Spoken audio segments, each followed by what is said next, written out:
5 kwa 5. uyu muvandimwe yaramuzamuye aramwamamaza ariko ntimunirengagize ko namwe murimo kumuriraho.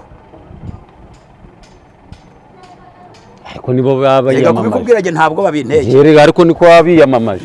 Uze tureka kubivuga kubera ko aribo bikize hanze. Hanyuma rero mu byo muvuga byose mube mushize hasi Beckham. Buretse gatoye. Yego. Beckham niwe wafashe Gogo aramujyana ajya no kumusaba iwabo aho bamureraga. Iwabo arabaga ariko nubwo mujyanye uyu mwana afite ikibazo. Yego. Ati nta kibazo twebwe turanasenga. Baramujyana bakora igitaramo iyo ngiyi Imbarara barahava. Barabagiye Kampala. Bagezeyo Gogo ngahuriye n'ikibazo. Ariko twibutse abantu ko yagiye yabwiwe ko umwana afite ikibazo. Yego ndabyumva. Agize ikibazo nibamujyaye.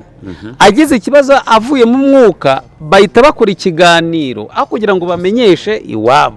Babahamagaye ko umwana bitameze neza. Baravuga ati none ni mumuzane.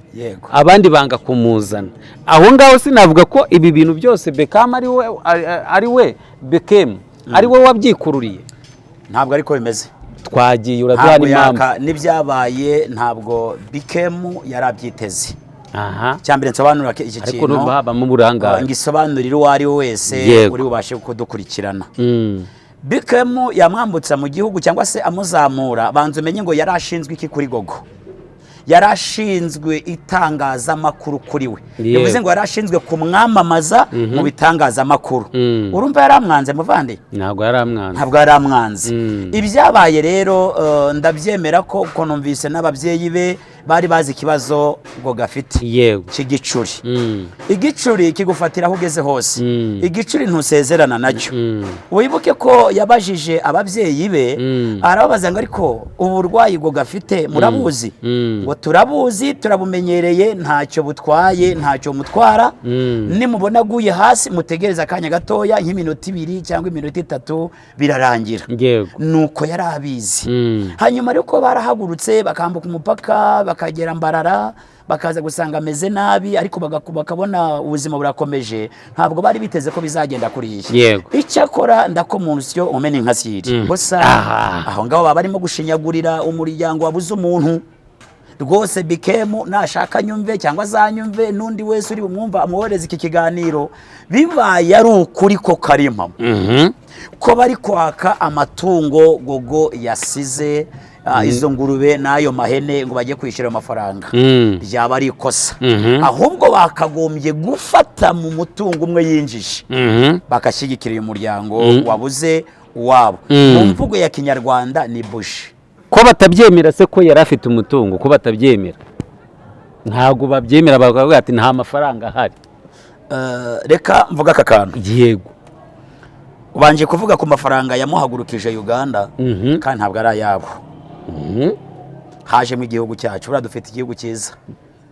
Rwanda ruratengamaye cyane rwose. Rwiza ku munyarwanda aho ari hose baragukurikirana. Yego baremewe. Yego bisunze ambasade iza kubafasha byose bishoboka cyane. Nubwo wenda hari utwo basohoye umufuka wabo ariko ntabwo bavuga ngo na yabo yose. Yego. Yego. Bikemunge ndacyamuvugira ariko ntabwo ndi bumuvugire mu mafuti. Bibaye ari impamo rero kuko mu mutungo binjije mwabira bitaramo nakomeje kubikurikirana. Yego. Na Kampala buranagiyeyo narahabaye nzi motivation yaho ngaho mu biterano uburyo haba hameze. Bafite amafaranga menshi bakuyemo. Yego. Ahubwo ikibazo ari nacyo kiri gishobora kuza kubatera ikibazo cyo kuba bashobora no kwibona muri RIB.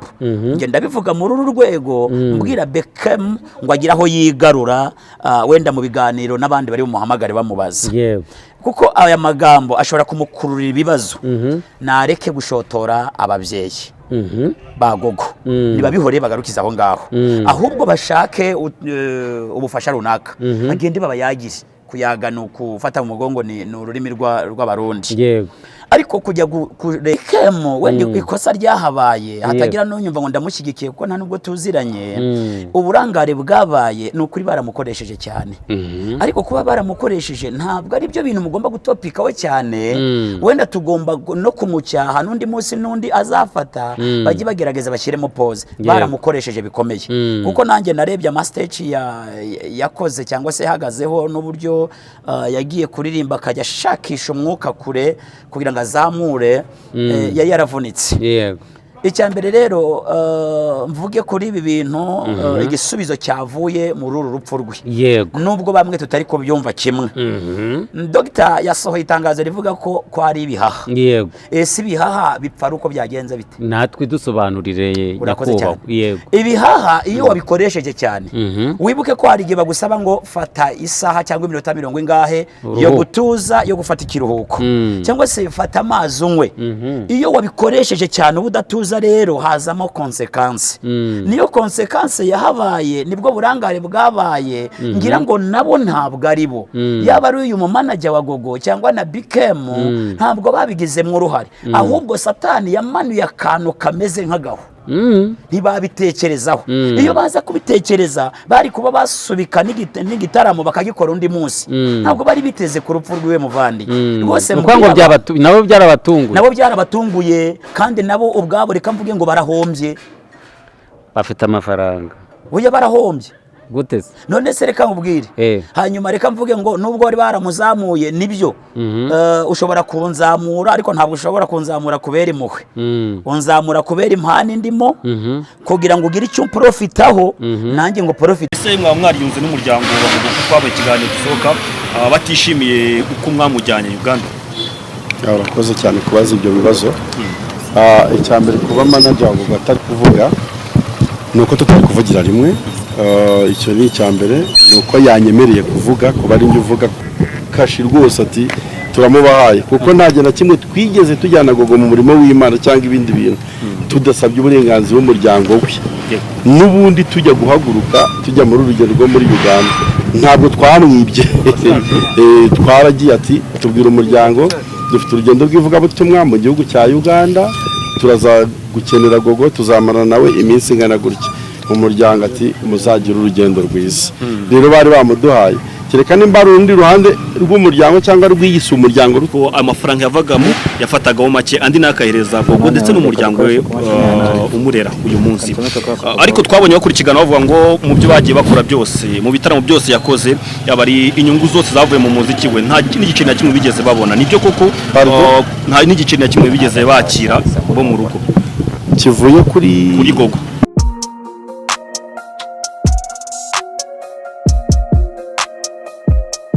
Impanuro TV ishakiro ry'amakuru yizewe.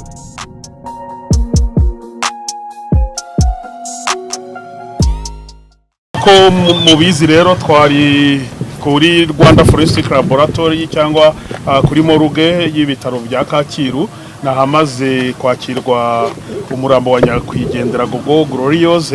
Iyi kipe rero turi kumwe hano nabo bari kumwe nawe ubwo yatabarukaga aguye hariya mu gihugu cya Uganda aho yari yagiye mu ivugabutumwa. Turagira ngo tuganire nabo abantu basobanukirwe gatoya noneho babivugira mu Rwanda n'ubundi bagiye babivuga ariko bakabivugira hariya Uganda basobanukirwe urugendo uko rwari rumeze uko rwagenze uko yatabarutse ndetse nyine nuko gahunda ziteguye kugeza ubu ngubu. Nkuko rero umuryango wa Gogo Glorious ndetse na timu bari kumwe batoye BKM ngabari we uri buze kuvugana n'itangazamakuru nubwo mubabona bose reka tumwakire natubwire nyine uko urugendo rwagenze ndetse nuko Gogo Glorious yaje gutabaruka kugira ngo abanyarwanda babisobanukirwe. Yes ashimwe cyane. Mwanyemerera tugatangira dusenga Imana. Data twese uri mu ijuru Imana nziza Imana ikomeye Imana itabura guseruka mu byago no mu makuba ijambo ryawe rihora ridusaba kugushima mu byiza ndetse no mu bibi. Aka kanya turi hano dushima kuko ikintu ukoze kuri twe aba ari cyiza nubwo turega nubwo amaraga mutima tuzamukana ariko mu mugambi wawe ntitwakubaza ngo ushimye ko bigenda utya wabihinduye. Buri Imana itavuguruzwa, ushimye ko wabyemeye. Baraturinze turi muri Uganda, ni urugendo rutari rworoshye numva, ni urugendo rwari ruvunanye. Twebwe ba nyirarwo turarwumva, turumva n'imvune byadutwaye, ariko icyo dushima ni uko wahagaranye natwe muri byose. Komeza ukore protokole neza y'umugeni wawe, twiteguye kumuherekeza.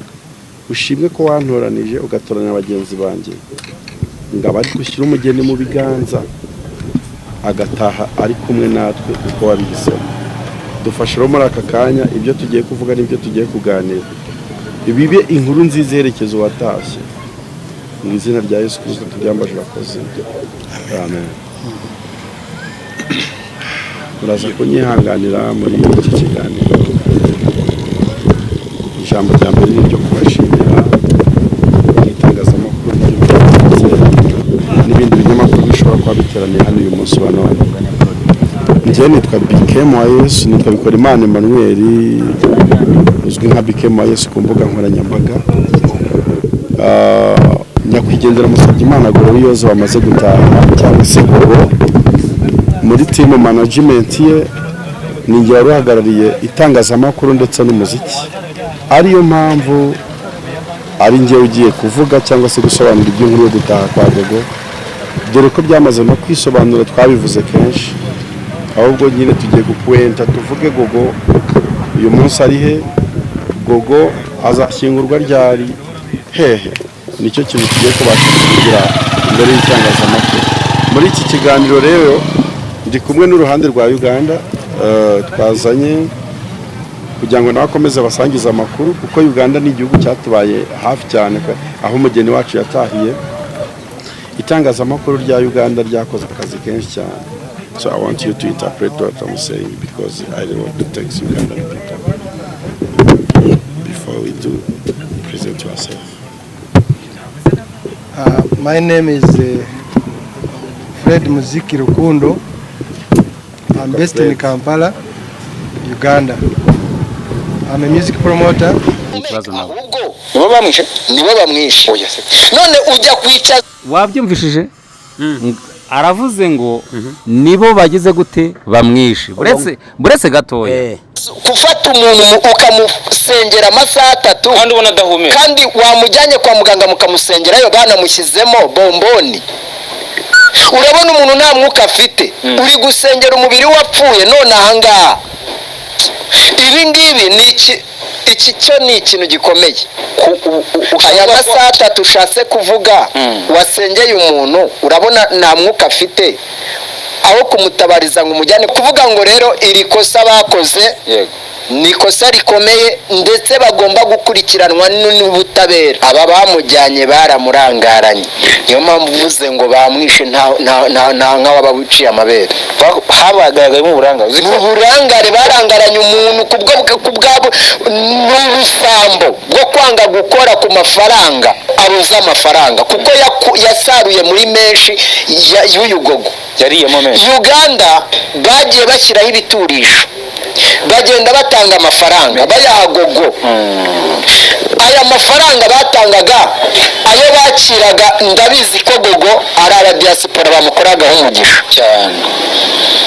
Aya mafaranga uyu musore yayambikaga ku iyi management y'uyu Gogo, yaje arirangiza ubuzima bw'uyu nyakwigendera. Uyu muntu barabaza wapfuye se, mumaze ngo hari amakonti angahe? Ahubwo iyo autopsy yakozwe nibaze bayikorere no mu Rwanda, bamujyane kwa muganga bamupime ubwo burwayi bwamwishe. Ibitaro by'u Rwanda ndabyizera, bamujyane Kacyiru bakore autopsy, bapime akantu kariko kose, baramenya icyamwishe. Naho ibyo bari kuvuga ngo Uganda banatanga gusa. Uganda ntabwo yemera so nayo nemera, kuko abayirimo ni nabo umuntu yaguyeho, abazanye impapuro ni nabo umuntu yaguyeho. ubwo sibyo twabyizezwa ni hakeneye autopsy y'inaha mu Rwanda. umuryango ugira amahoro bashyingura umuntu wabo bavuga bati okay yishwe na bwa burwayi twe twari tuzi ko arwaye. Naho ibyo bavuga ngo yishwe n'ibihango babisanzeho amaraso, none se ibintu bibiri bavuze byishe, cya mbere bavuze si cyo kimwishe, yishwe n'icya kabiri kitari kinazwi n'umuryango.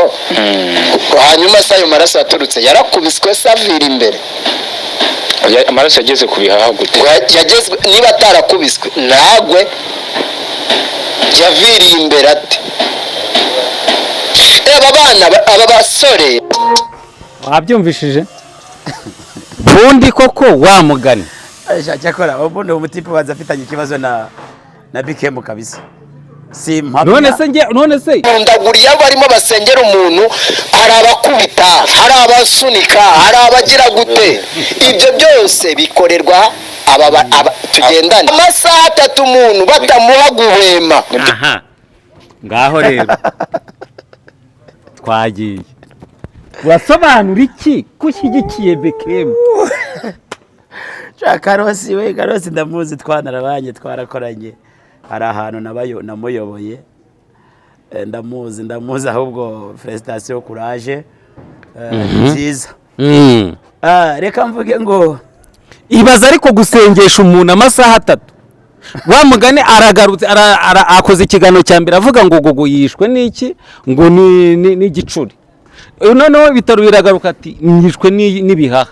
Aho ngaho turemera iki tureka iki? Ndamureka mubwire. Yego, nabanje kuvuga ngo sindi buvugire cyane Bikemu, ariko ntabwo ndi bwemere ko mumubangamira cyane. Yego, ariko nanone nawe ndaza kumubwira ahantu ikosa riri. Reka mvuge ngo ubu muntu bwararangiye Damo. Ijambo rabyumvise? Yego. Ubu muntu bwararangiye, ubu muntu bwari ubwa kera. Kabiri, uyu munsi watangiye uvuga umurokore. Abarokore bamwe bakomeye bari abakera, n'uyu munsi baracyahari, ariko abarokore bari abakera. Ikosa ryahabaye ntabwo nk'umuntu wahagurutse bazi neza ko arwaye, yego, bari kumukoresha bakagira amasaha bamubarira, ubundi bakamuha pause akaruhuka. Rero ngewe icyo narwanyije, uze ko nyumva neza, nuko narwanyije imvugo ivuga ngo baramuroze. Yego, hari nawe numvise ngo ibitambo, iyo mvugo nayirwanyije. Yego, yapfuye kubera umunaniro w'ibihaha.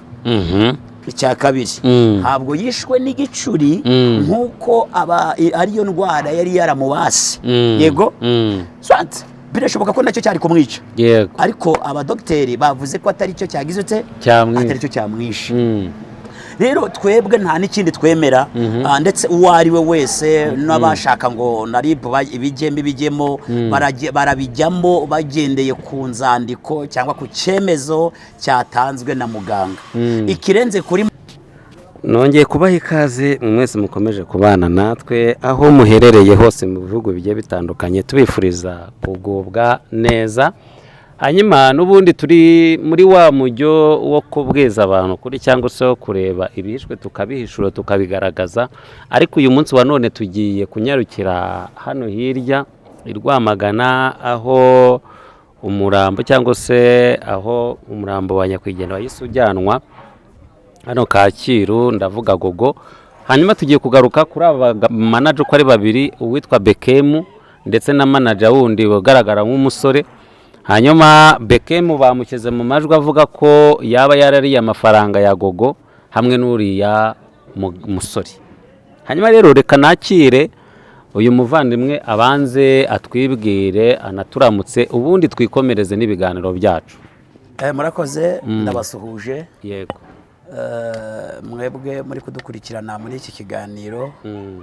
Reka mvuge nti umwami Yesu nabane namwe. Amen. Amen. Tugiye kubana nande rero? Nitwa Jean d'Amour. Ninjye tugiye kubana. Yego. Ninjye tugiye kuganira muri uyu mwanya. Hanyuma ukaburi bazina yakubwiza ukuri. Aha. Ubwo ababazina bombi bagiye kwita baganira. Yego, yego. Hanyuma kuki uyu munsi wa none usanga abitwa abakristo cyangwa se abarokore basigaye bagaragaho cyangwa se bavugwaho akantu katari keza ko kwihesha ikintu cy'undi bakoresheje ijambo ry'Imana cyangwa se bakoresheje ubuhanuzi cyangwa se bakoresheje izindi mbaraga. Twagiye urakoze cyane Bazina Damu, reka ngubwire ibintu birimo gutambuka muri uyu munsi cyane ku mashosho media mu kirokore, haba mu bahanuzi haba mu bapasiteri, abantu batesheje agaciro aya matitire bahawe n'Imana cyangwa se batesheje agaciro ijambo umurokore. Uyu munsi yuganiriye ngo kanaka ni umurokore, Damuru ni umurokore, kanaka ni umurokore, ni umupasiteri, ni umuhanuzi. Ibyo ntabwo bikigezweho, ahubwo uko mbibona uretse Imana yo kuzigatabara abana bayo, abapasiteri bagiye guhindura amatitire. Bitwa ikibwo bitwa abavuga butumwa cyangwa se abakristo basanzwe, kuko abapasiteri iyo urebye pasiteri bari gusanga ni umutekamutwe. Hanyuma uyu rero uri mu muhamagaro pasiteri nyirizina, nawe ahari buce ntabwo ari bugende muri ya shusho ngo ni pasiteri, bahita bamubona muri wa mutekamutwe, kandi haracyari abantu bazima Damu. Ni ukuri haracyari abantu bazima. Nshingiye kuri ibi byagogo sinzi hari nituza kubiganiraho, haracyari abahanuzi bazima. Nibyo hari abahanuzi b'abapfu, na Bibiliya irabivuze neza, hari n'abashumba b'abapfu, ariko ntitwirengagize yuko hariho n'abahanuzi bukuri. Ba Mikaya barahari, hariho abavuga butumwa bukuri, abapasiteri bukuri. Manze ngarure kuri iki kintu rero, ngarure mu mvugo zanyu uvuga ngo abashumba b'iki gihe ngo abapasiteri ngo abahanuzi, nkamugarukiye aho ngaho. Kuko jewe niba ndi mubi, wowe Damuru ntabwo uri mubi, ahubwo banza urebe ngo ese Jean Damuru Bazina abanye gute n'Imana, ese tubanye gute? Mureke gutunga intoka abantu, banza wirebe wowe ubwawe, uwo ari we wese ushobora kudukurikirana. Utunga urutoki umupasiteri, reka nashingiye ku byo wabanje kumbaza. Utunga urutoki ijambo umurokore, utunga urutoki umuhanuzi. Itondera ayo magambo, witondera ayo matiti, kuko umuntu aba yarasenze. Icya mbere aba yarasenze Imana. Nashaka abavangirwa, uvangirwa azahanwa n'Imana, ntabwo ari wo muhano. Menya ibyawe, abo gucyaha tubacyahe, abo gucyaha tubacyahe. Wabanje ukicyaha urahagaze, wasanga bahagaze. Uretse gatoya Damu, urahagaze. Umva Yesu ukuntu yavuze, yaravuze ngo mbere yo gutokora agatotsi kari mu ijisho rya mugenzi wawe, wowe ubwawe banza utokora umugogo uri mu ijisho ryawe. Bivuze ngo Yesu yabonye ko wowe ubwawe ushaka gutokora agatotsi kari mu ijisho ry'undi, wowe ufite byinshi biruta ibya wa wundi urimo gucyaha. Ugeze neza. Hanyuma uyu witwa Bekemu wafashe umwana w'umukobwa nyakwigendera Gogo, akamanaginga ngo ibye yarashinzwe, nge nta nubwo umbeze wenda turaza kubimenya. Hanyuma uyu munsi wa none akaba ari wo umuntu, buri muntu wese ari kuvuga ati wowe wakoze amakosa. Damu reka ngubwize, so umuntu w'Imana baretse gatoya. Aha hantu ntabwo jewe ndi kumva kimwe n'abandi mwakomeje kwamamaza cyangwa se gucuruza uyu murambo. Ngereka mvuge ku ruhande rumwe, nushaka kunyumve nabi, murimo gushinyagurira umurambo no gushinyagurira Bekemu. Icya mbere, Bekemu we yamufashije mu rwego rwo kumuzamura, kuko uyu munsi dufite abantu bazatugezaho Imana yadusezeranije. Nje nicaye mfite amasezerano ko Imana izampuza n'abakomeye, izampuza n'abakomeye ariko nciye kuri wowe Damuru, cyangwa ko nciye kundi muntu runaka. Rero ntabwo Bekemu ibi bintu yakoze rwose mu nyumve neza, ntabwo yabikoze mu rwego rwo gushaka kuba yagambanira Gogo, nkuko bamwe na bamwe bagiye babivuga ngo baramuroze, ngo bamukoresheje, ngo baramuvunisha. Ese niyo wari wanze ko yazakomeza kubinjiriza, niba binjiriza koko nkuko mubivuga? Manze mvuga iki kintu rero. Uyu muvandimwe Bekemu ntabwo muzi pe, ariko wenda nibiba ngombwa hari igihe tuzamenyana tugahura, kubera Imana tuzahura. Ariko mu bintu yakoze nge manze mushimira iki kintu. Yashyize mu bikorwa imvugo y'Imana yari yaravuganye na Gogo, akaba asohoza isezerano. Imana yari yarabwiye Gogo kwizamuhuza n'abakomeye. Yari yaramubwiye kwizamwambutsa ibihugu. Yari yaramubwiye kuzamamara ku bitangaza amakuru. Muragira ngo ntibisohore? Asigaje we maze ndore, si nk'ibyo byose. ahubwo rero kanze mwubwira aka kantu Imana ifashe icyaha abantu bari gushinyagurira Gogo ndetse na Beckham uze kunyumva neza 5 kwa 5 uyu muvandimwe yaramuzamuye aramwamamaza ariko ntimunirengagize ko namwe murimo kumuriraho ariko nibo babayamamaje kubikubwira je ntabwo babinteye yerega ariko niko babiyamamaje uze tureka kubivuga kubera ko aribo bikize hanze hanyuma rero mu byo muvuga byose mube mushize hasi Beckham buretse gatoya yego Beckham niwe wafashe Gogo aramujyana ajya no kumusaba iwabo aho bamureraga iwabo arabaga ariko nubwo mujyanye uyu mwana afite ikibazo yego ati nta kibazo twebwe turanasenga baramujyana bakora igitaramo iyo ngiyi imbarara barahava bagiye Kampala bagezeyo Gogo ngahuriye n'ikibazo ariko twibutse abantu ko yagiye yabwiwe ko umwana afite ikibazo yego ndabyumva agize ikibazo nibamujyaye agize ikibazo avuye mu mwuka bahita bakora ikiganiro aho kugira ngo bamenyeshe iwabo babahamagaye ko umwana atameze neza baravuga ati noneho ni mumuzane abandi banga kumuzana aho ngaho sinavuga ko ibi bintu byose Beckham ari we Beckham ari we wabyikururiye ntabwo ariko bimeze twagiye uraduha n'impamvu n'ibyabaye ntabwo Beckham yarabyiteze cyambere nsobanura iki kintu ariko baba mu burangare ngisobanurira uwo ari we wese uri bubashe kudukurikirana Beckham yamwambutsa mu gihugu cyangwa se amuzamura banze umenye ngo yarashinzwe iki kuri Gogo yarashinzwe itangazamakuru kuri we bivuze ngo yarashinzwe kumwamamaza mu bitangazamakuru urumva yaramwanze muvande ntabwo yaramwanze ibyabaye rero ndabyemera ko uko numvise n'ababyeyi be bari bazi ikibazo ngo gafite cy'igicuri igicuri kigufatira aho ugeze hose igicuri ntusezerana nacyo wibuke ko yabajije ababyeyi be arababaza ngo ariko uburwayi ngo gafite murabuzi ngo turabuzi turabumenyereye ntacyo butwaye ntacyo mutwara nimubona aguye hasi mutegereza akanya gatoya nk'iminota 2 cyangwa iminota 3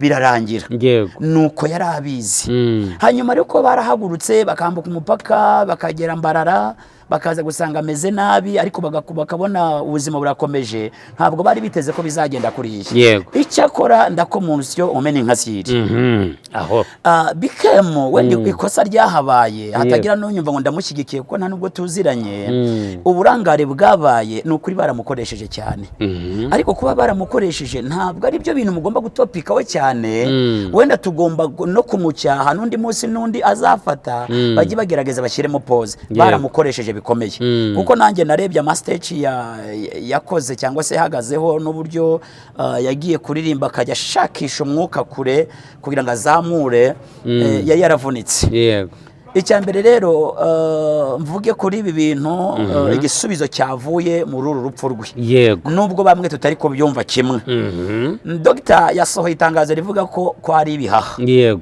ese ibihaha bipfa uko byagenze bite natwe dusobanurire nakubaho yego ibihaha iyo wabikoresheje cyane wibuke ko hari igihe bagusaba ngo fata isaha cyangwa iminota 40 ingahe yo gutuza yo gufata ikiruhuko cyangwa se fata amazi unywe iyo wabikoresheje cyane ubudatuza rero hazamo consequence niyo consequence yahabaye nibwo burangare bwabaye ngira ngo nabo ntabwo ari bo yaba ari uyu manager wa Gogo cyangwa na Beckham ntabwo babigizemo uruhare ahubwo satani yamanuye akantu kameze nk'agaho ntibabitekerezaho iyo baza kubitekereza bari kuba basubika n'igitaramo bakagikora undi munsi ntabwo bari biteze ku rupfu rw'iwe muvandi rwose nabo byarabatunguye kandi nabo ubwabo reka mvuge ngo barahombye bafite amafaranga uya barahombye guteze none se reka mubwire hanyuma reka mvuge ngo nubwo bari baramuzamuye nibyo ushobora kunzamura ariko ntabwo ushobora kunzamura kubera impuhwe unzamura kubera impani ndimo kugira ngo ugire icyo profitaho nanjye ngo profiteho ikindi umunyarwanda aravuze ngo abantu ni magirirane buryo umukire yisunga umukene kugira ngo amufashe kakaza adabasha gukora hanyuma umukene nawe akifashisha uyu mukire kugira ngo amuhereze ibimutunga na Beckham na Gogo niko bari bameze yabinjirizaga ariko nabo bakamwinjiriza. Icyo kintu banze cyumve neza. Ahangaha rero nanone ndagaruka kuri cya kibazo, icyo kibazo uvuze ngo bamwinjirizaga, kandi bivugwa ko ngo Gogo nta mitungo yari afite, ngo kuko abangaba nibo bari bazi imitungo ya Gogo. Icya mbere nyirasenge avuga ko yamuguriye imbegeti 6 z'ibishyimbo, ubwo ni ibiro 60 by'ibishyimbo. Hanyuma agura ngo n'ihene, agura nimba ari n'ingurube, biragije aho ngaho aho kwa nyirasenge. Yego. Noneho bakavuga ati nabyo turabishaka kugira ngo tubigurishe. Bari batse ngo 2,200,000 kugira ngo umurambo ugere inahangaha. Ni bande babishaka ngo babigurishe? Aba BKM na n'uyu mu manager. Ayo ni amakosa. Yari byo ariko nibyo kuko yari byo ufite amakuru n'amajwi arahari. Byaba ari amakosa. Ese mwamwariyunze n'umuryango bavuga ko twaba ikiganiro dusohoka batishimiye uko mwamujyanye Uganda? Urakoze cyane kubaza ibyo bibazo. Icya mbere kuba manager wavuga atari kuvuga nuko tutari kuvugira rimwe. Icyo ni icya mbere, nuko yanyemereye kuvuga, kuba ari njye uvuga kashi rwose ati turamubahaye, kuko nta na kimwe twigeze tujyana Gogo mu murimo w'Imana cyangwa ibindi bintu tudasabye uburenganzira bw'umuryango we. N'ubundi tujya guhaguruka tujya muri urugendo rwo muri Uganda ntabwo twamwibye. Twaragiye ati tubwira umuryango dufite urugendo rw'ivugabutumwa mu gihugu cya Uganda, turaza gukenera Gogo, tuzamarana nawe iminsi ingana gutya. Umuryango ati muzagira urugendo rwiza. Rero bari bamuduhaye, kereka nimba ari urundi ruhande rw'umuryango cyangwa rw'iyise umuryango ruko amafaranga yavagamo yafatagaho make andi nakahereza Gogo ndetse n'umuryango we umurera uyu munsi. Ariko twabonye bakurikirana bavuga ngo mu byo bagiye bakora byose, mu bitaramo byose yakoze, yabari inyungu zose zavuye mu muziki we, nta n'igice na kimwe bigeze babona. Nibyo koko nta n'igice na kimwe bigeze bakira bo mu rugo kivuye kuri Gogo.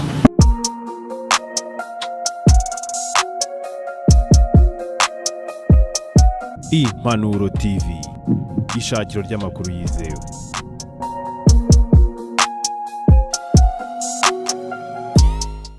Ko mubizi rero twari kuri Rwanda Forensic Laboratory cyangwa kuri moruge y'ibitaro bya Kacyiru, nahamaze kwakirwa umurambo wa nyakwigendera Gogo Glorious. Iyi kipe rero turi kumwe hano nabo bari kumwe nawe ubwo yatabarukaga avuye hariya mu gihugu cya Uganda, aho yari yagiye mu ivugabutumwa. Turagira ngo tuganire nabo, abantu basobanukirwe gatoya noneho babivugira mu Rwanda, n'ubundi bagiye babivuga ariko bakabivugira hariya Uganda, basobanukirwe urugendo uko rwari rumeze, uko rwagenze, uko yatabarutse, ndetse nyine nuko gahunda ziteguye kugeza ubu ngubu. Nkuko rero umuryango wa Gogo Glorious ndetse na timu bari kumwe batoye BKM ngo bari we uri buze kuvugana n'itangazamakuru nubwo mubabona bose. Reka tumwakire natubwire nyine uko urugendo rwagenze ndetse nuko Gogo Glorious yaje gutabaruka kugira ngo abanyarwanda babisobanukirwe. Yesu ashimwe cyane. Mwanyemerera tugatangira dusenga Imana. Data twese uri mu ijuru, Imana nziza, Imana ikomeye, Imana itabura guseruka mu byago no mu makuba. Ijambo ryawe rihora ridusaba kugushima mu byiza ndetse no mu bibi. Aka kanya turi hano dushima kuko ikintu ukoze kuri twe aba ari cyiza, nubwo turera, nubwo amarangamutima tuzamukana, ariko mu mugambi wawe hari ntitwakubaza ngo ushimye ko bigenda utya wabihinduye. Uri Imana itavuguruzwa, ushimye ko wabyemeye. Baraturinze turi muri Uganda, ni urugendo rutari rworoshye numva, ni urugendo rwari ruvunanye. Twebwe ba nyirarwo turarwumva, turumva n'imvune byadutwaye, ariko icyo dushima nuko wahagaranye natwe muri byose. Komeza ukore protokole neza y'umugeni wawe, twiteguye kumuherekeza. Ushimwe ko wantoranije ugatoranya bagenzi banjye, ngaba ari gushyira umugeni mu biganza agataha ari kumwe natwe uko wabihisemo.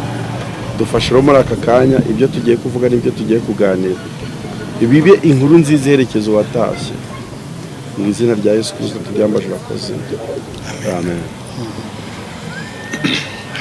Uraza kunyihanganira muri iki kiganiro. Ijambo rya mbere ni ryo kubashimira itangazamakuru n'ibindi binyamakuru bishobora kuba biteraniye hano uyu munsi wa none. Njye nitwa Bikemo Yesu, nitwa Bikorimana Emmanuel, uzwi nka Bikemo Yesu ku mbuga nkoranyambaga. Nyakwigendera Musabyimana Gloriose bamaze gutaha cyangwa se Gogo, muri team management ye ninjye wari uhagarariye itangazamakuru ndetse n'umuziki, ariyo mpamvu ari njye ugiye kuvuga cyangwa se gusobanura iby'inkuru yo gutaha kwa Gogo, dore ko byamaze no kwisobanura, twabivuze kenshi. Ahubwo nyine tugiye kukwenta tuvuge Gogo uyu munsi ari he, Gogo azashyingurwa ryari, hehe. Nicyo kintu tugiye kubashakira imbere y'itangazamakuru. Muri iki kiganiro rero ndi kumwe n'uruhande rwa Uganda, twazanye kugira ngo nabakomeze basangiza amakuru, kuko Uganda ni igihugu cyatubaye hafi cyane, aho umugeni wacu yatahiye. Itangazamakuru rya Uganda ryakoze akazi kenshi cyane. So I want you to interpret what I'm saying, because I don't want to text Ugandan people before we do present ourselves.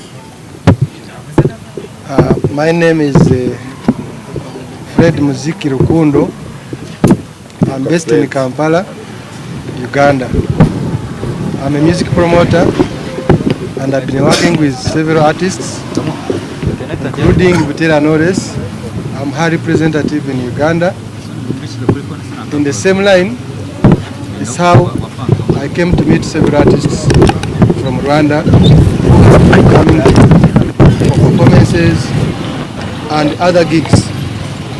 So it's in the same way that I met Team Gogo, who is left now. So I'm here with them. Naje mbaherekeje. Itangazamakuru ryo mu Rwanda bishimiye kwakira itangazamakuru rya Uganda rihagarariwe na Fred muri aka kanya. Fred ni karibu mu Rwanda. We are here to welcome Fred. You are most welcome from the Ugandan side. Uyu Fred yatubaye hafi muri Uganda. Fred has been with us in Uganda hakimara kumenyekana inkuru yo gutaha kwa Gogo. After the sudden news of Gogo. Fred ni promoter w'abahanzi benshi bamaze kumuca imbere barimo na Butera Knowless. Fred is one of the promoters that have worked with artists, including Knowless. Ibitaramo byinshi byo muri Uganda niwe ubikordona. Rero natwe yaraturebye nka team Gogo adushyira mu maboko yaradufasha. Fred is a promoter and has been hosting different nights or events, and it is in the same line that we managed to meet Team Gogo. Ubwo rero Fred yatubaye hafi hamwe n'umunyamakuru bita Bruno K. That I managed to be with them at the same time with Bruno K. N'abandi banyamakuru muri Uganda badufashije ntavuze amazina, Imana ibahumugisha.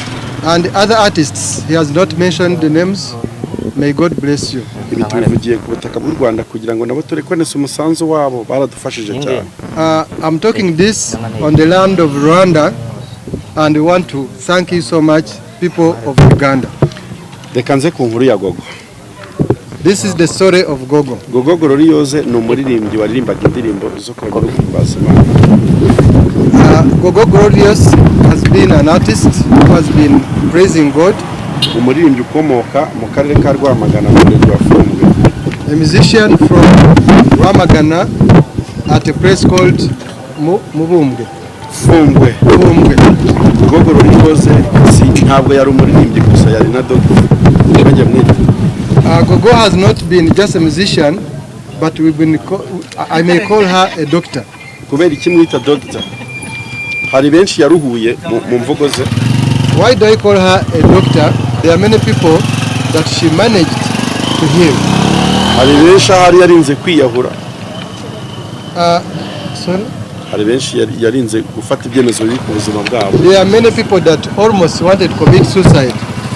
Hari benshi Gogo yatumye bagira icyizere ko nta hantu kure Imana itakura umuntu, nta n'ahandi kure Imana itageza umuntu. There are several people that Gogo gave hope of life.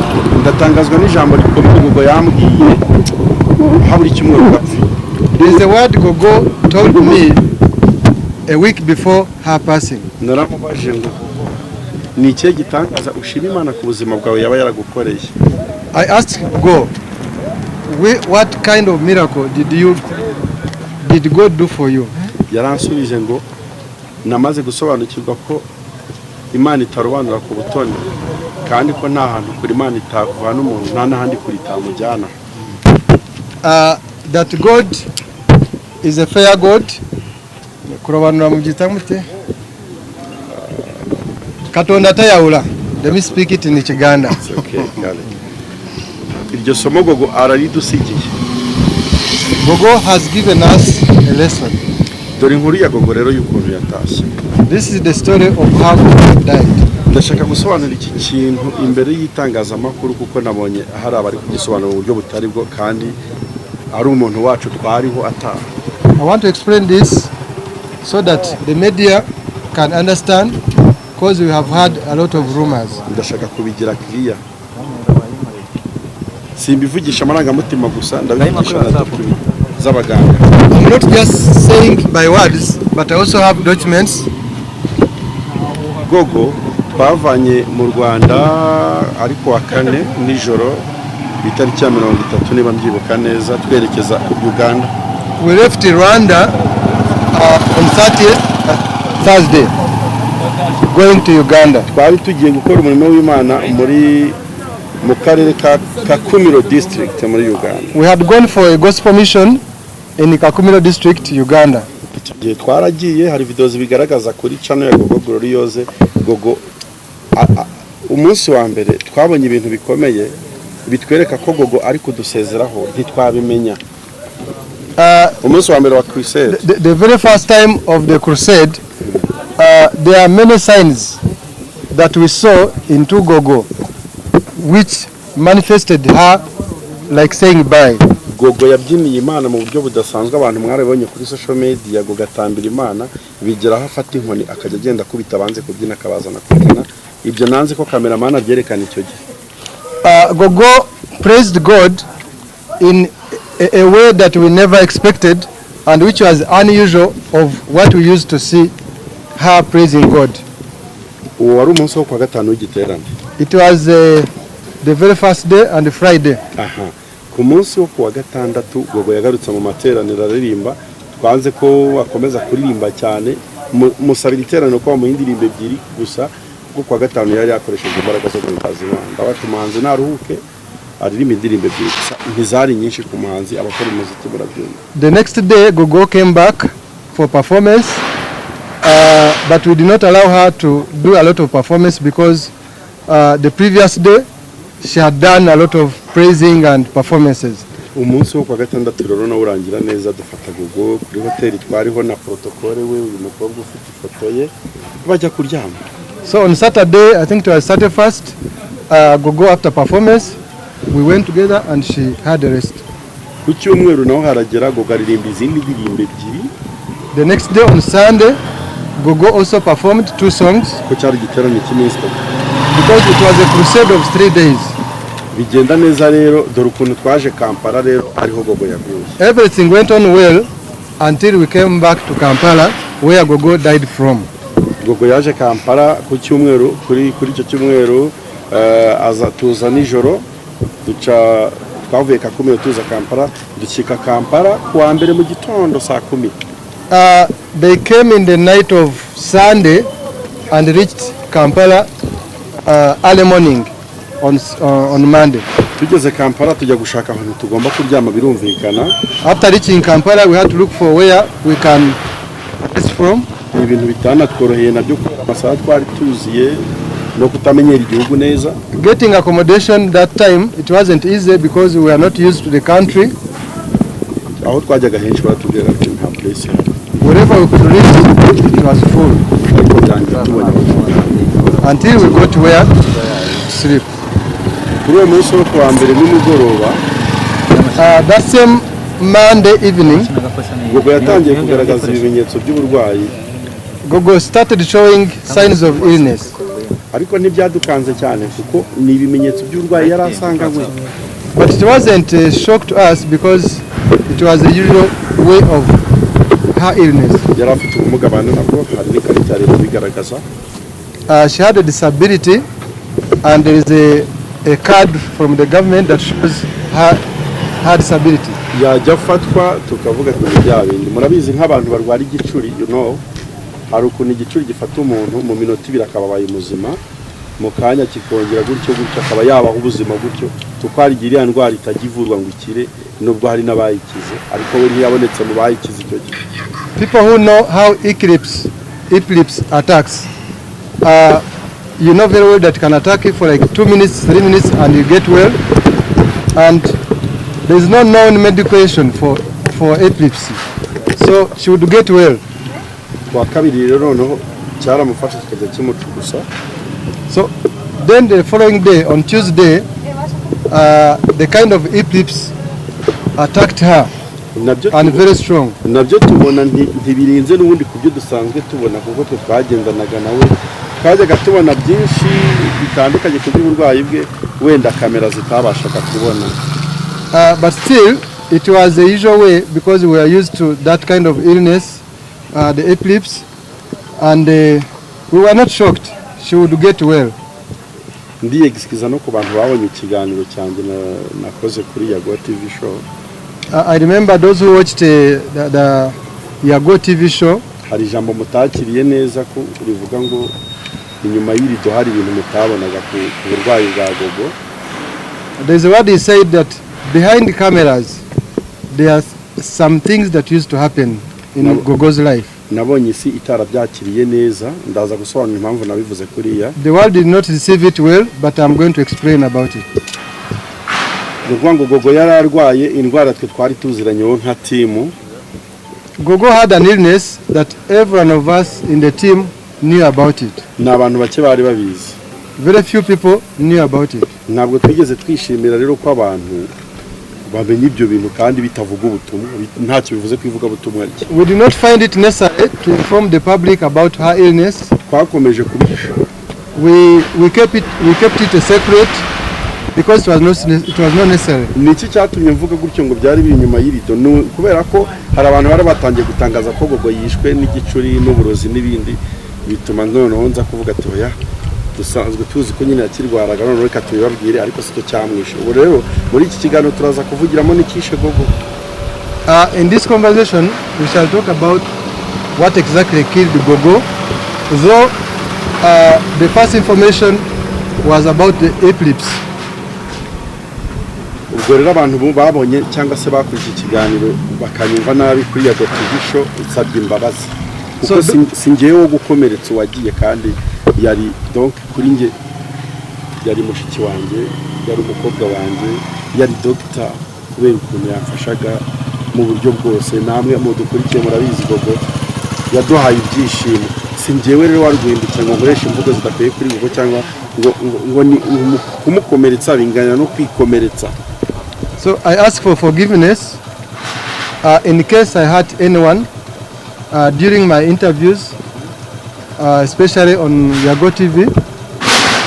He's sorry. N'indi mvugo yose naba narakoresheje ku ma social media ikagira ikomeretsa iyisabiye imbabazi hari n'ibyo twaterwaga n'amarangamutima yo kubura umuntu. Or any other communication that I could have made that hurt any one of you, I'm sorry about it, but the condition I was in wasn't favorable. Dore umunsi Gogo yapfuyeho n'icyo yazize. Gogo yapfuye muri icyo cyumweru kwa gatatu. This is what killed Gogo. She died that week on Wednesday this week. Kwa gatatu ibyo bintu bimufata byakomeje kumufata bikamucugusa none tubona biri kuba buri kanya tugira ubwoba. On Wednesday 3rd of September, Gogo experienced an illness that could make her shake a lot. Twigira inama bigeze mu masaha ya saa moya z'umugoroba ngo reka tujyane umuntu kwa muganga tutamugumisha hano bikaba ibibazo. Until it reached 7 p.m. when we decided to take Gogo to the hospital for medication. tumujyana ku bitaro bya Cyengera We went to this is called the Cyengera Doctors Medical Center. nibyo bitaro twamujyanye tugeze ku bitaro ntabwo byafashe n'isaha rwose. When we took Gogo to the hospital, it didn't even reach an hour that Gogo was pronounced dead. Bitaro biduha amakuru ko Gogo wacu yamaze kwitaba Imana kuwa gatatu saa 3 z'umugoroba. The hospital authorities announced to us that Gogo is dead. Birumvikana n'inkuru ibabaje kandi iteye agahinda. Cha kunyora nnyo. It's so heartbreaking. Iyo nkuru twarayakiriye ariko mu matwi yacu twumvise ari injerezi. We had the news but we couldn't believe whether it is really true. Twaratekereje Imana ko Gogo aribwo yaratangiye kujya yakora ari kugeza ubutumwa bwiza kuri iki gice nyumujyana hakiri. We started asking ourselves why at this time when Gogo has just started to shine. Twebwe babitwereka ubwa mbere ko apfuye twatekereje ko ari igicuri kimwishe kuko nicyo twari tuzi. The first time they announced Gogo dead, we thought it was epilepsy. No kwa muganga aho ngaho bari harugiye kwa muganga bakora estimation ariko batapimye umuntu bakanaliza ibimenyetso ngo no muntu yishwe wenda no kubura oxygene nibyo bari badutangarije imbere ariko nta kizami cyari cyakozwe gikozwe n'amashini. The doctors estimated that Gogo could have died of epilepsy as a result of respiratory aspiration. Ariko rero tugeze ku yindi minsi yakurikiye twamujyanye mu Lago Hospital gushaka icyamwishe. The next day we decided to take Gogo's body to Mulago for postmortem examination. Tumujyanyeyo rero icyamwishe twaratangaye icyo twakekaga dusanga sicyo. So when we got a postmortem report, we found out that what we thought of that killed Gogo wasn't the right cause. Ahubwo tugiye kureba dokima impapuro baduhaye zavuye mu byuma batubwira ko Gogo yishwe n'ibihaha n'indwara y'ibari. After checking on the report from the doctors and what they told us, it was believed that Gogo died of lung infection. Gogo icyamwishe nicyo tuvugiye hano kuri kamera zingana utya n'isi yose ibyumva mu ndimi zitandukanye. Undi uzavuga ibitari azaba abeshya. So in a brief, that is what killed Gogo. Nibiba ngombwa turatacinga hiyo document igaragaza. If possible, the document is there, we may attach it. Hari ibyambabaje muri iyo nkuru ya Gogo. There are things that hurt me in this story of Gogo. Aya makuru turi gutangaza turi kuyemera ngo n'umuryango wa Gogo uko bamaze kubona ikishe Gogo. This news we are telling you, we sat with the family of Gogo. Nabo bavuye hano ngira ngo mwababonye. And they are contented. Imbaraga zo kuvugira kuri kamera. They are contented about the news. Ariko twababajwe no kubona abanyamakuru batangaza ngo Gogo bamuroze, Gogo yanyweye ji. It was unprofessional to hear news from some media guys saying Gogo was given poison or something else. Ntabwo ibyo bintu byaturyoheye kubera agahinda twari dufite cyangwa tudifite ko umuntu wacu wagiye kubona ari umuntu wicaye kuri kamera ari guhimba icyamwisha atari dogiteri. Bisa n'ibiteje urubwa, bisa naho ari ukwishima hejuru y'umurambo, bisa nkaho ari ugushaka kurira sinzi ibintu byarankomeje. It's not good to spread fake news before receiving an official report from the doctors. It's like you wanted maybe to benefit from the dead. Umunyamakuru akoze iyo nkuru rwose akwiye kwikosora. Whoever did that, you did wrong. Ko yakomerekeje umuryango wa Gogo natwe cyane. You are hurting the family of Gogo and the entire community that follows Gogo. Ikishe Gogo ni icyo tuvuze. That's what killed Gogo. Turashima muri iyi nkuru ya Gogo ambasade y'u Rwanda muri Uganda tubaye hafi cyane ku buryo In the story of Gogo, we thank nabona uko mbisobanura the Rwandan embassy in Uganda. kugira ngo Gogo tujye kumenya n'icyamwishe tumukora mu bitaro yari arimo tumuzana mu bitaro binini nka biriya ni ababyeyi igihugu ni umubyeyi n'ambasade.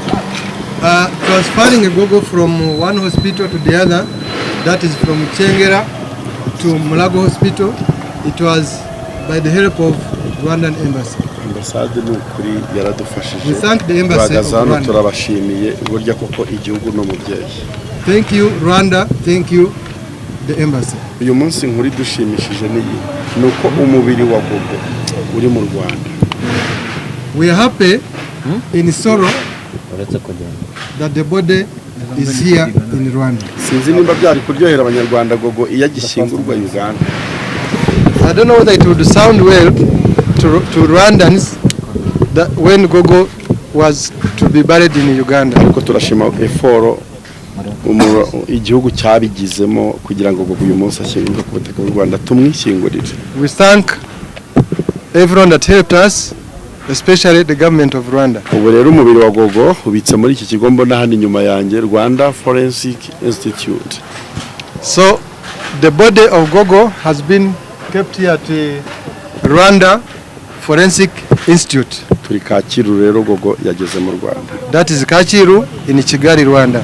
Sinzi pardon ibijyanye no kumuherekeza bwa nyuma biteganijwe gute bizaba ryari? Reka tuvuge ku kijyanye no guherekeza Gogo na challenge. Gogo Gloriose ni umuntu w'abantu benshi cyane, umuntu uzwi n'abantu benshi cyane. Gogo is a popular person. Dukeneye kwiga no gukora protocole ye neza kugira ngo aherekezwe mu cyubahiro kimukuye Imana yamuhaye. We need to have time and arrange Gogo's burial. Kubera ko twari turi muri Uganda twatekerezaga ibintu byinshi cyane. Murabizi ko umuryango Gogo afite mbisubiremo nitwe n'aba bantu n'aba banyamakuru n'abantu bari kureba iki kiganiro ni natwe nka timu y'aba bantu Imana yari yaratoranije niwo muryango Gogo afite mugari tubanze tubitangaza. You very well know that Gogo is an orphan, meaning the family Gogo has, it's we, you, and everyone that had been following Gogo. Mumenye iki kintu Gogo nta papa yagiraga. Gogo didn't have her father. Gogo nta mama we yagiraga. Her mom died. Gogo bavutse ari abana babiri ubu yarariho n'ubundi ari umwe undi yarapfuye. They were born two and one died. Uwo muntu ubundi yahoraga akeneye nge nawe. So twe muryango Gogo needed me and you.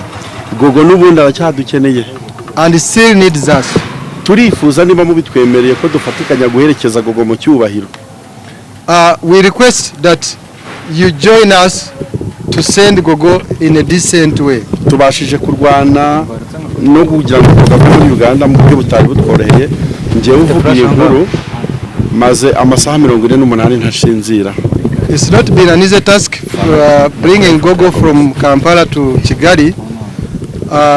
Personally, he has not slept for over 48 hours. Ndumva muri iyo minsi narariye muri imwe.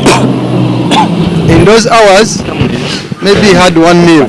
Atarukumbuza ibiryo. Not because he could not afford, ahubwo ndwana no kugira ngo Gogo agere mu Rwanda. But he was busy finding ways of bringing Gogo's body here. I mean Gogo's body here. Mumere Imana icyubahiro ko ibyo bintu bishobotse nduva umutima wanjye usa n'uruhutse. So we thank God. Please help us thank God for bringing Gogo back to Rwanda. Ikigiye gukurikiraho twamaze ko umuryango wa Gogo ko agomba gushyingurwa ku wa mbere. This is what follows next. Azashyingurwa ku wa mbere, azashyingurwa Rwamagana aho aturuka birumvikana. Gogo's burial will take place on Monday. That will be 8th. Murabizi ko Gogo yari umukristo mu itorero rya Anglican Church. Gogo has been in an Anglican church. Ariko mu cyaro si mu cyaro gusa n'ahandi hari insengero nyinshi zafunzwe. Turi gutekereza ko uburyo bwo kumusezeraho mu rusengero pastor ashobora kuzamusanga mu rugo. There are some churches that were closed. We may find it possible for the pastor to pray for Gogo's body at their home. Kuri icyo ngicyo cyo kumuherekeza no kumusezeraho, amakuru arakomeza agende atangazwa, tuzajya tubaha abanyamakuru abangaba turi kumwe babinyuze mu communities yayo, ubwo ni hagati y'iri joro ndetse n'ejo hagize amakuru make azaboneka tuzababwira. Any new updates we shall be informing you, that is between today and tomorrow before the burial. Abantu bari kutureba iki kiganiro ngira ngo tugikoza ari kuwa gatandatu, ntacyo bitwaye umuryango mugari wa Gogo mushimye ko dukora igitaramo kinini ejo ku Kibura ni Kigali cyo gusezeraho Gogo ni Kigali, abantu bamukunda twese tukaza tugashaka sare. Aho ngaho baba barimo gushinyagurira umuryango wabuze umuntu rwose. Bikemu nashaka nyumve cyangwa zanyumve n'undi wese uri bumwumva amuhereza iki kiganiro, bibaye ari ukuri ko karima ko bari kwaka amatungo Gogo yasize, izo ngurube n'ayo mahene ngo bajye kwishyura amafaranga, byaba ari ikosa. Ahubwo bakagombye gufata mu mutungo umwe yinjije bakashyigikira uyu muryango wabuze uwabo. Mu mvugo ya Kinyarwanda ni bushi. Ko batabyemera se ko yari afite umutungo, ko batabyemera ntago babyemera, bakavuga ati nta mafaranga ahari. Reka mvuga aka kantu. Yego, ubanje kuvuga ku mafaranga yamuhagurukije Uganda, kandi ntabwo ari ayabo. Haje mu gihugu cyacu, dufite igihugu cyiza, Rwanda ruratengamaye cyane rwose, rwiza ku munyarwanda aho ari hose baragukurikirana. Yego, baremewe. Yego, bisunze ambasade iza kubafasha byose bishoboka cyane. Nubwo wenda hari utwo basohoye mu mufuka wabo, ariko ntabwo bavuga ngo nayabo yose. Yego, Bikemu nge ndacyamuvugira, ariko ntabwo ndi bumuvugire mu mafuti. Bibaye ari impamo rero, kuko mu mutungo binjije mwabira bitaramo nakomeje kubikurikirana. Yego, kabiri na Kampala bura nagiyeyo narahabaye, nzi motivation yaho ngaho mu biterano uburyo haba hameze, bafite amafaranga menshi bakuyemo. Yego, ahubwo ikibazo ari nacyo kiri gishobora kuza kubatera ikibazo cyo kuba bashobora no kwibona muri RIB. Nge ndabivuga muri uru rwego, mbwira Beckham ngo agira aho yigarura, wenda mu biganiro n'abandi bari bumuhamagare bamubaza. Yego, kuko aya magambo ashobora kumukururira ibibazo.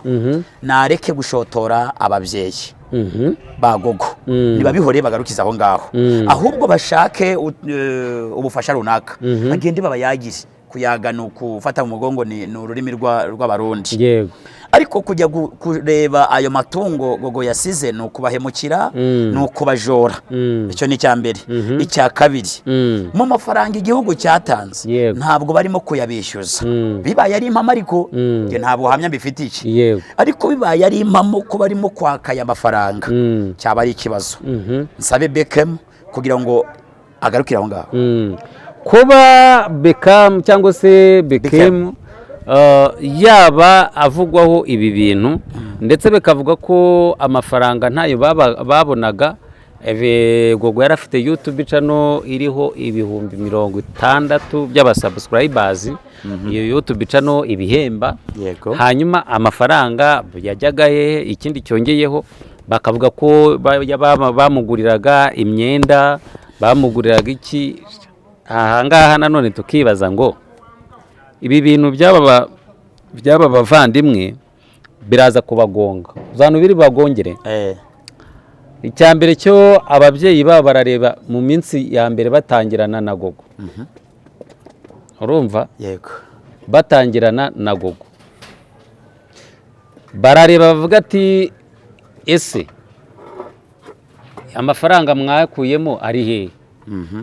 Mumaranye hafi umwaka. Yego, mumumaranye igihe kingana gutya na gutya, mu myaka yose ingahe? Nta n'ibihumbi 100. Baba bazasubiza iki?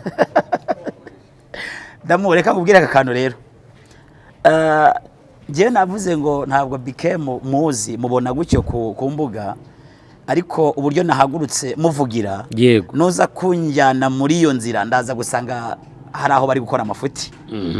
Ntabwo bishoboka, nukuri unyumve neza. Yego, kandi nawe abashe kunyumva. Ntabwo bishoboka ko Gogo yaba tabarutse nta mafaranga afite kuri konte, cyangwa se yaba yarinjije bakagombye kumuhereza. Icyo ni icya mbere. Icya kabiri, mu by'ukuri mu bitaramo mu biterane byateranye nakubwiye ngo Uganda narahabaye ndamureka nkubwire ntabwo Uganda ari nko mu Rwanda. Uganda baratanga uzikuzetsa mu Rwanda ubundi hajemo ikintu cyo kuvuga ngo ntuture ngo ntaturo ngo ntaki ariko reka mvuge ngo ni satani nawe wabinjiriye ariko ntibabimenya. Yego umuntu ashobora kubwira ngo ntutange ituro ngo mushumba ngo ntutange ituro ngo nturijyane kwa mushumba ubwo borozi baburiye ryari. Uganda ntabwo bararya ubwo borozi.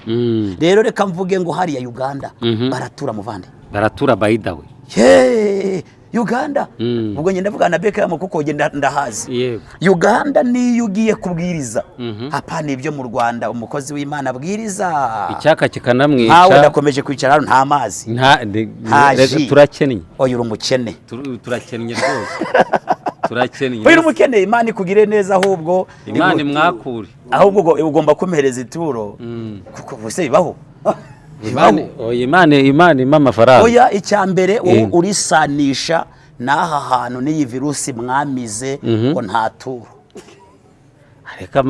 Ariko urisani erega nakubwiye ngo rega amaturo urumva amaturo niba twarayabonaga uyu munsi akageze kaba karifunze ituro ryara karifunze ariko hari umuntu wafunze ituro hari umuntu warifunze uyu muntu yararifunze avuga asenyera pasiteri yararifunze bituma abantu ndaza ndamukubwira buretse gatoya. Yego turi mu byagogo turi mu gihugu cya Uganda yego hariya hakurya iyo ubwirije umukira araza agahaguruka akakuzanira amafaranga agashyira mu mufuka ariko guferesita yego mu Rwanda se bibaho ko mwamize sede ngo ntaturo ariko Rugagi niwabikoraga Rugagi niwabikoraga ariko nyuma rero kuba yarabikoraga n'uyu munsi uzarebe ko mureshya shayi ceceke sagenera muri Land Rover nigeze kumukunda yongo nigeze kumukunda buri ayidigiri mini dig yigeze kuvuga ijambo oya reka mbereke tuzabiganira bata reka mvuge ko naka kantu yego ku kijyanye n'aya mafaranga yo kwa Beckham aya mafaranga bagerageza bafashe umuryango yego bafashe umuryango kabiri bareke kureba umuryango ngo babasabure n'ibyo gogo yabasize icya kabiri umbajije uyu muntu wafunze toro yego hari umugabo bitereze Elize rwose hari ahantu twahuriye rimwe turaziranye Elize yakoze agashya yakoze agashya atangira kurwanya abashumba atangira kurwanya abapasiteri atangira kurwanya abapasiteri nigeze kumubwira twahuriye ahantu ndabwira ngo buri ibi bintu uri gukora bizakugaruka ibintu urimo gukora urwanya abashumba bizakugaruka urwanya abakozi b'Imana bizakugaruka none dere byaramugarutse byamugarutse iteka ryose rero muvandi ntabwo ndi kumushinyagurira ariko igihe cyose ukoze mu mboni y'ijisho ry'umukozi w'Imana cyangwa uwimitswe n'amavuta utarihamagaye birakugaruka. Hanyuma rero hari ibintu umugabo witwa Karosi ndakeka umuzi Karosi ndamuzi noneho akojeje agati mu ntozi aravuga ati wa mugabo we rwose reka nkubwize ukuri hanyuma turahita tugaruka no kubivugwa ko gogo yaba yaratanzwemo igitambo. Yego hanyuma reka tubanze twumve Karosi ibyo atangaje. Iyo ngurube ngo tugurishe n'ibyo bishyimbo ngo tugurishe ngo akantu kose ngo kagogo ngo aramaze kugura barimo bataka batese ko bamujyanaga buri gihe ati dore n'impapuro ngizi dore amasezerano ati ni esa yakoreraga ubusa ribu ishyiraho oni iravuga ngo turavuze ngo ntimugakoresha umuntu ubana n'ubumuga kandi byose barisubiramo bavugaga ko yishwe bwa mbere na mbere bavuze ngo yishwe n'indwara y'igicuri dore ikinyoma cya mbere ntabwo yakorewe autopsy ntabwo igeze akorerwa bafate inuze ngo barebe autopsy kandi twabonye bayitanga umva se yitonde urebe bwa mbere batangaza ikishe umubiri wapfuye bavuze icyamwishe bavuga ko yishwe n'ubwo burwayi bw'igicuri yaramaranye igihe bamujyanye arwaye yego uyu munsi bagiye gukura umubiri w'uwapfuye Uganda bamaze kumushyira mu isanduku bazanye n'impapuro zishoreye umurambo bavuga ngo dore noneho ikintu noneho tubazaniye ikishe gogo ubwo yishwa n'ibintu bingahe none bo gute bari kwa muganga none uwapfuye yapfiriye kwa muganga ngo babanje kumusengesha amasaha ay'umukubo y'amasaha 3 umuntu watakaje ubwenge utarimo umwuka wabuze umwuka bamugiyeho bagiye kudundaguriya barimo basengera umuntu hari abakubita hari abasunika hari abagira gute ibyo byose bikorerwa tugendane amasaha 3 umuntu batamuha guhema. Ngaho rero twagiye wasobanura iki kushyigikiye Bekemu? Karosi ndamuzi twanarabanye twarakoranye hari ahantu namuyoboye ndamuzi ahubwo felicitation courage nziza reka mvuge ngo ibaza ariko gusengesha umuntu amasaha 3 wa mugane aragarutse akoze ikiganiro cya mbere avuga ngo gogo yishwe n'iki ngo ni gicuri noneho bitaro biragaruka ati yishwe n'ibihaha aho ngaho turemera iki tureka iki ndamureka mubwire yego nabanje kuvuga ngo sindi buvugire cyane Beckham ariko ntabwo ndi bwemere ko mumubangamira cyane yego ariko nanone nawe ndaza kumubwira ahantu ikosa riri reka mvuge ngo ubu muntu bwararangiye Damo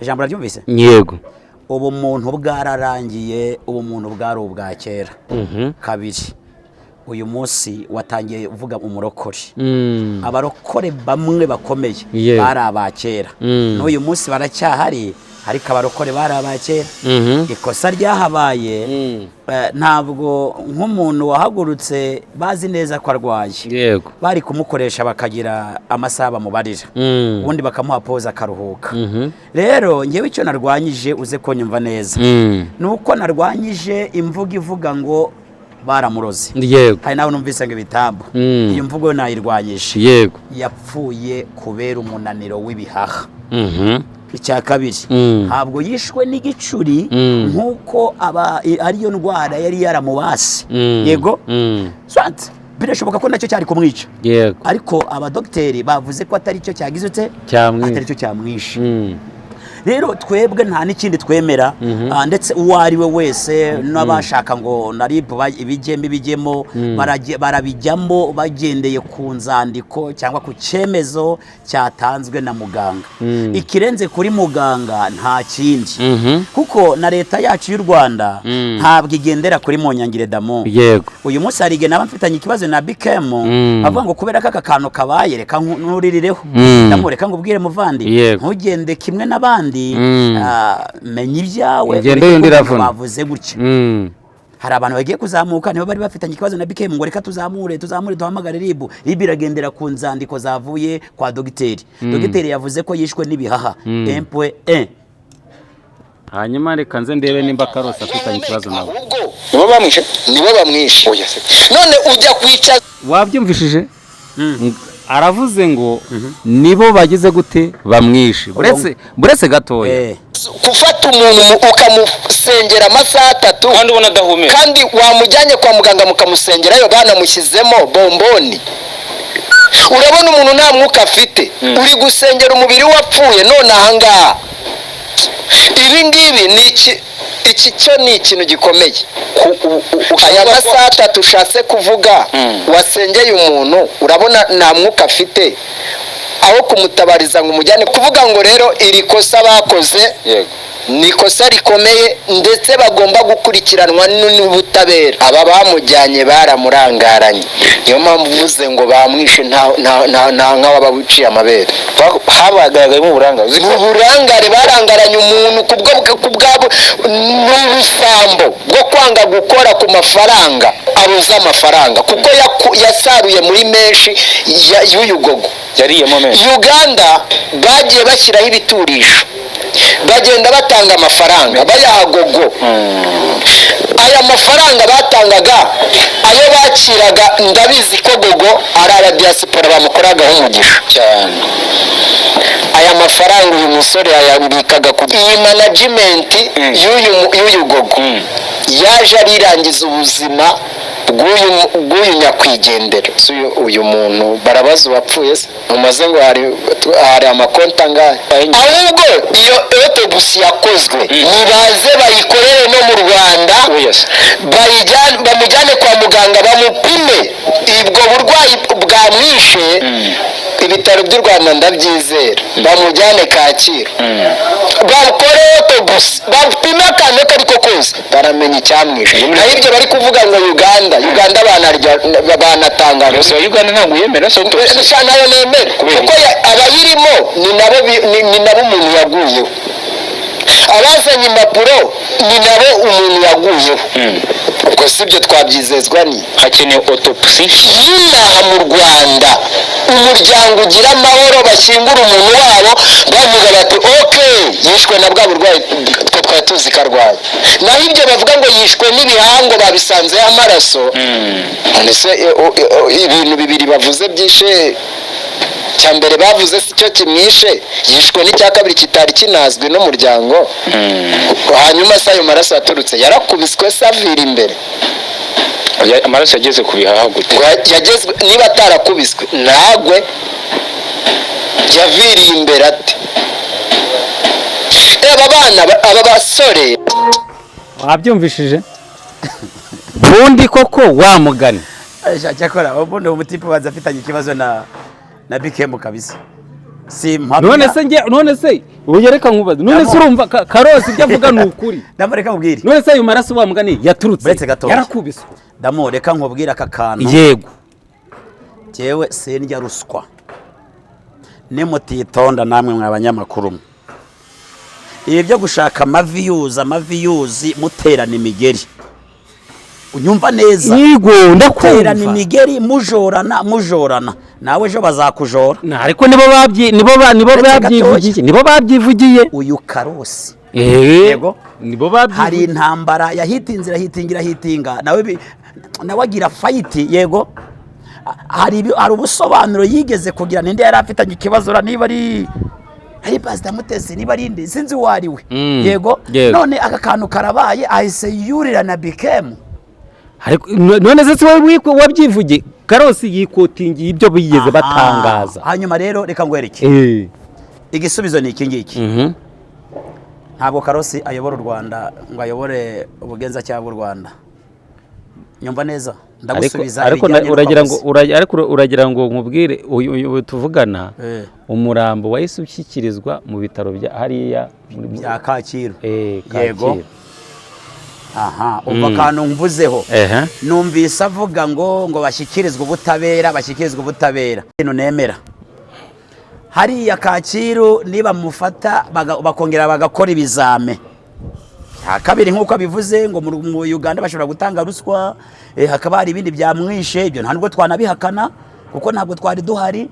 Hanyuma bakabatanga ruswa, bakandika ibipapuro bidasobanuye neza urupfu rwiwe, aho ngaho ndabyemera birashoboka. Icyakora wenda hari ikintu bashobora gukora nkuko abivuze Karosi akantu yakavuze. Nibakore statement cyangwa se nibakore ibizami. Yego. Niba bikora bagasanga gogo yarozwe. Unyumve neza.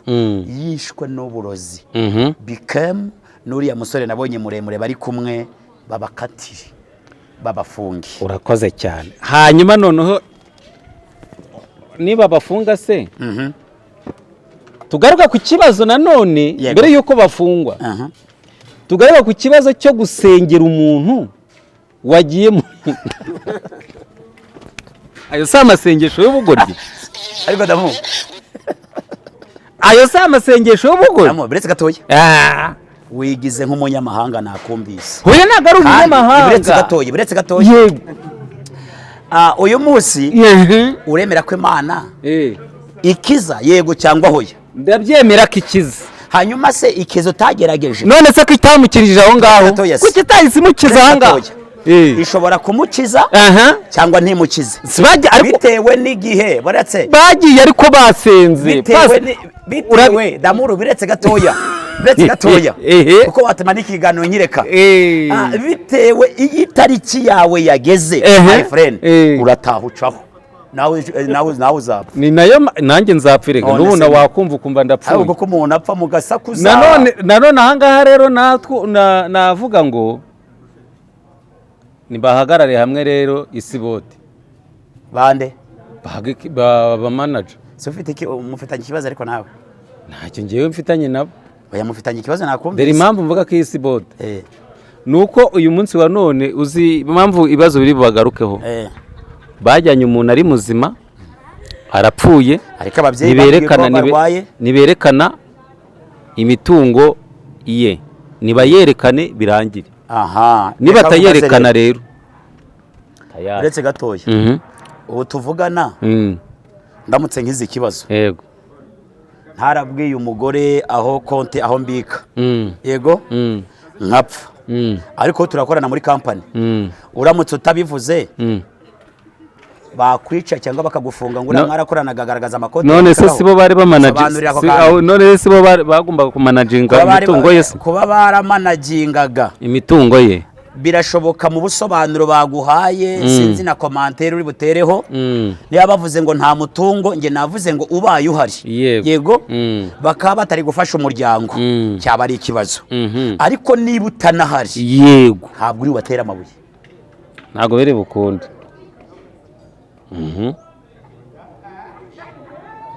Ariko rero hano mu kiganiro Karosi yavuze, umva kandi gato yangubwire, uyu Karosi uvuze ngo gusengera abantu, we ntabasengera. Ariko ntabwo subiza, ntabwo basengera. Nimba basengera se ari uwamupfiriye mu ntoki, nta mahirwe afite. Cyangwa umuntu ntagaterwe. Buriya rero yaguye ntawe utayigera icyuma, ntawe utayigera icyuma, yaguye ntawe utayigera icyuma muvandi. Nonde gatoya ajya asengera abantu, ndabizi uriya muvandimwe aranzi, ndamuzi, ajya asengera abantu, niwe hajyaga y'abantu sinzi cyakora n'uyu munsi niba bakijyayo. Rero niba igitoki cyaguye cyangwa inka yaguye, uwari wese ajyana icyuma ngo ndakura haka, niyo parite muriho. Yego buri wese ari gushaka gukuraho kuri Beckham akantu runaka ngo nawe ndatwara, nawe ni kuriho. Rero uriya muvandimwe Karosi wabona afitanye ikibazo na Beckham, rero wowe ntugende muri bo, ariko rero ahubwo tugendane muri njyana. Umva se nkubwire n'akandi kantu.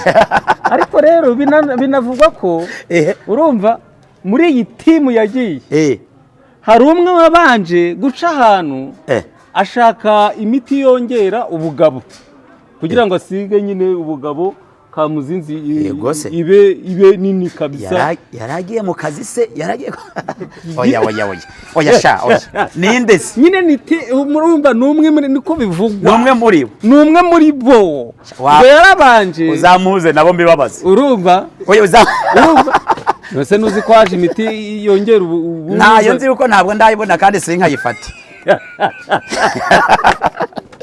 Uzamuze ngewe na Beckham nge mubaze icyo kintu niba ari ukuri, nge ntabyo nzi. Hanyuma dukorozinga ikiganiro cyacu ibivuga ko gutambwamo igitambo. Murakoze.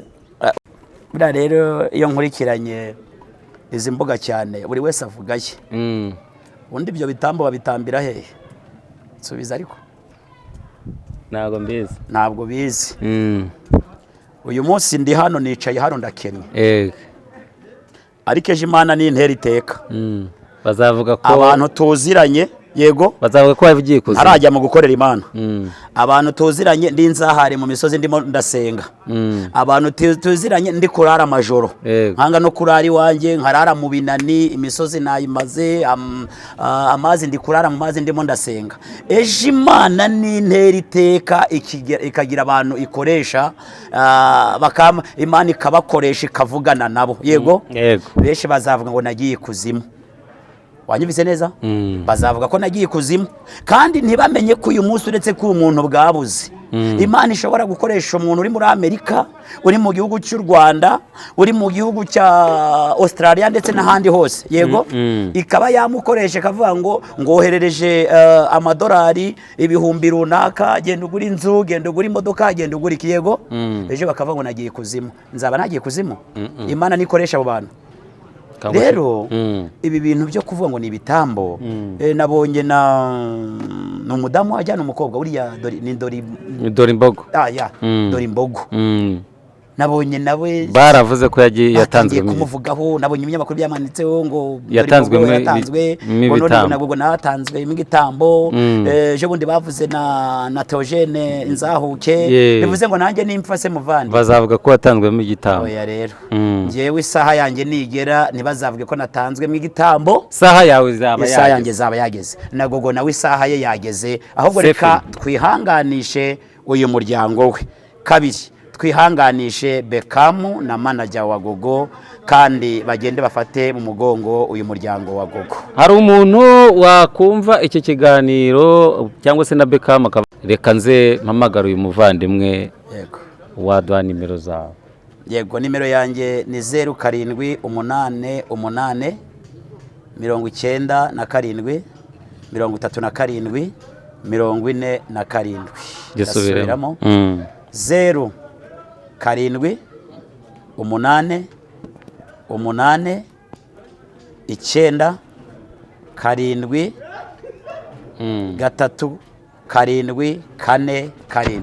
Yego, reka tubashimire, tubabwire ngo ibiganiro byacu nakagaruka.